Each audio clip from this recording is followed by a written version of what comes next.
All right. Hey, welcome everybody to this week's edition of Cyber Saturday. We're going to do something a little bit different this week. I brought in my friend and the guy that does audits for us, Terry Bradley from Mile High Cyber. He is one of the founders, and they provide Chief Information Security Officer services to businesses. And I wanted to bring him in to talk about how companies should be choosing a managed service provider. There's a whole bunch of us out there. There's good ones, there's bad ones. But when it comes from a security standpoint, how do you know if the MSP that you're choosing actually has the capabilities to maintain not only your business, but how is their business secure? What do you look for? What are some key things? So Terry, thanks for joining me. We've talked about this before. You've actually gone and interviewed us on security to do a deep dive into our business. And you brought up some really interesting things about what you see in MSPs, good ones and bad ones, and what can a business that's trying to make this decision, how can they make a wise decision? Yeah, thanks, Blake. You're right. There's a wide range of MSPs out there. Some are great, and I really enjoy working with them, and some, not so much.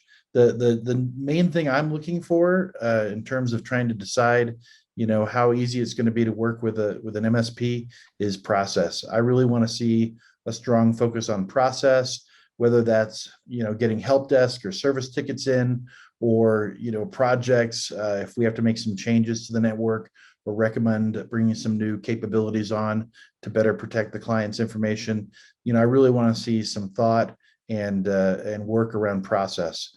If I don't hear that, if I don't see that, that's usually a bad sign that it's going to be hard to get what I need from that MSP.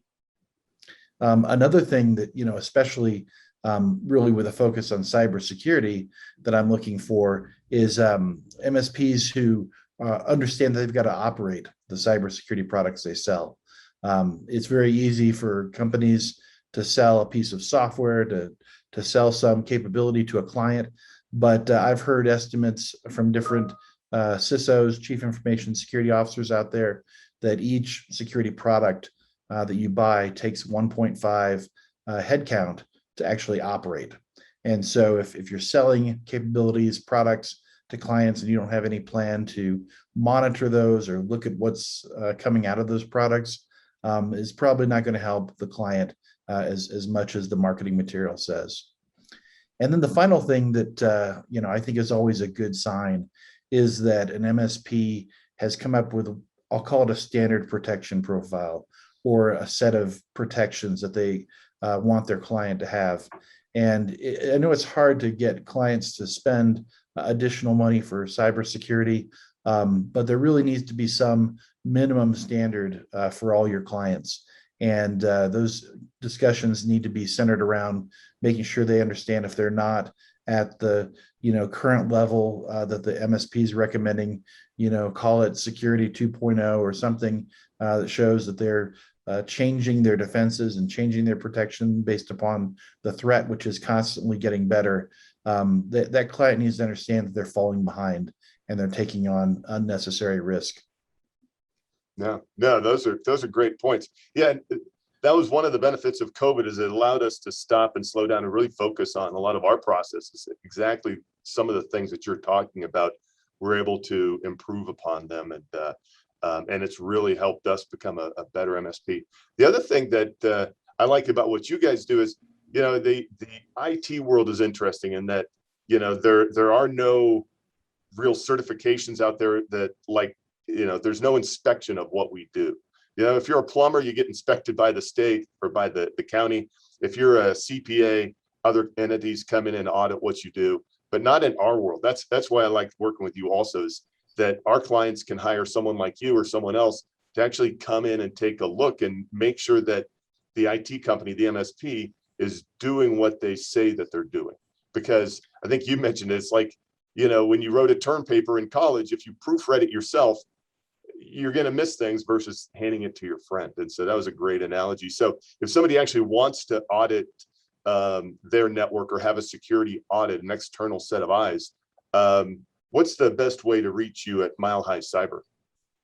Yeah, you can just send an email to contact@milehighcyber.com, And those assessments are really designed to try to find issues, not to poke fun at or make somebody look bad.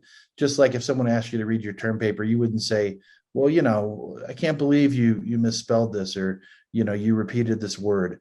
We try to come in and collaborate with customers and their MSPs, their IT providers, to make sure that anything that's not the way that it should be gets fixed, and it's not a chance to make somebody look bad. We're all on the same team here and trying to make sure that people are protected and minimizing their risk. So yeah, just drop us an email at contact@milehighcyber.com. Right. Yeah. And that's a great point is it's kind of like an audit. You're always going to find something. And we use them also to help us do our strategic planning for our clients, because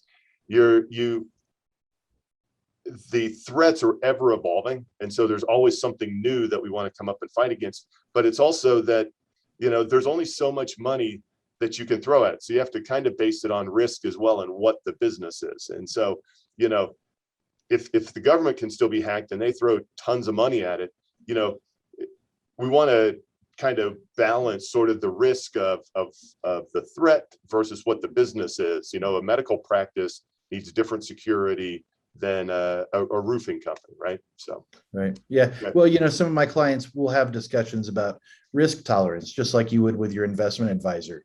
mhm. And, trying to figure out what's your risk tolerance. Business is not about eliminating all risk. Risk is, tied to reward, and you have to take some risks in the business world. The question is, we just want to make sure you're taking, prudent risks, and what those risks are. So I have a customer who said, look, I don't want my risk meter to be in the dark green.